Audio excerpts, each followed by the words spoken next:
Militer Rusia memperbarui informasi operasi militer khusus di Ukraina dalam 24 jam terakhir.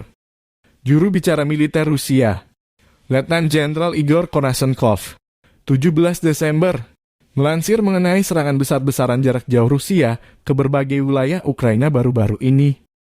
Pada Jumat 16 Desember, Komando Militer Ukraina, sistem dan kompleks pertahanan dan industri serta fasilitas energi diserang dengan serangan besar-besaran senjata presisi berbasis jarak jauh, udara dan laut. Tujuan serangan tercapai. Semua target yang ditetapkan dinetralkan, kata Konashenkov. Namun ia tak merinci berapa target dan lokasi mana saja yang menjadi sasaran.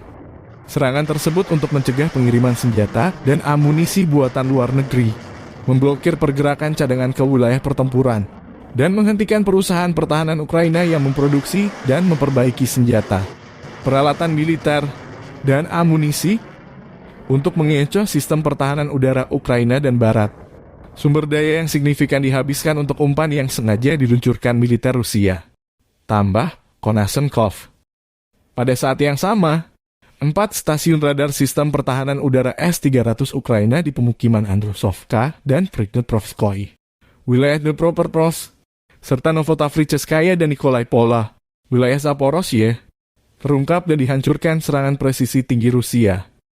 Akibat tindakan unit pertahanan udara Ukraina yang tidak profesional, sejumlah infrastruktur sipil di darat rusak terkena serangan Ukraina sendiri, kata Konashenkov. Dnipropetrovskoye of Dnipropetrovsk region, as well as Novotavricheskaya and Nikolai Pola. Jenderal Igor Konashenkov melansir, tanggal 17 Desember secara total, 344 pesawat terbang dan 184 helikopter, 2.675 kendaraan udara tak berawak Ukraina dinetralkan.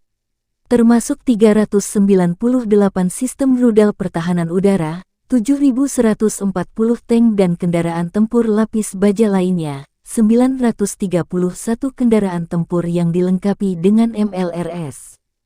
Juga 3.691 meriam dan mortir artileri Medan, serta 7.638 unit khusus peralatan militer dihancurkan selama operasi militer khusus. Laporan terpisah dari Kiev, Kementerian Pertahanan Ukraina melansir 420 prajurit Rusia tewas dalam 24 jam terakhir, termasuk 5 tank dan 6 kendaraan tempur. Angkatan bersenjata Ukraina juga mengklaim menembak jatuh 61 rudal jarak jauh dalam serangan besar-besaran terbaru Rusia di sejumlah wilayah. Secara total, Kiev mengklaim 97.690 prajurit Rusia tewas sejak awal operasi, termasuk 381 jet tempur dan 264 helikopter ditembak jatuh. Presiden Ukraina Volodymyr Zelensky memuji kinerja pertahanan udara militernya menghadapi serangan rudal besar-besaran terbaru Rusia pekan ini. Zelensky kembali meminta bantuan sistem pertahanan udara yang canggih ke negara-negara barat menyusul menipisnya stok saat ini. Konflik Rusia dan Ukraina memasuki bulan ke-10. Belum ada tanda-tanda perdamaian. Armed vehicles, air defense systems, and combat aircraft. Anything to repel Russian forces and stop their war crimes. Artillery 155 millimeters. Artillery shells 152 millimeters, as many as possible. Multiple launch rocket systems.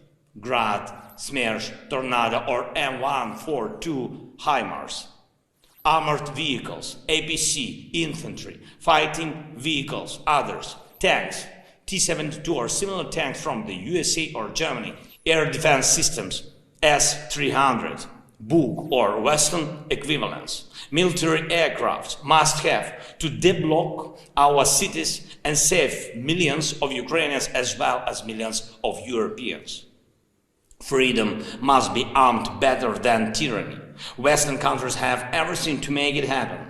The final victory over the tyranny and the number of people saved depends on them. Arm Ukraine now to defend freedom.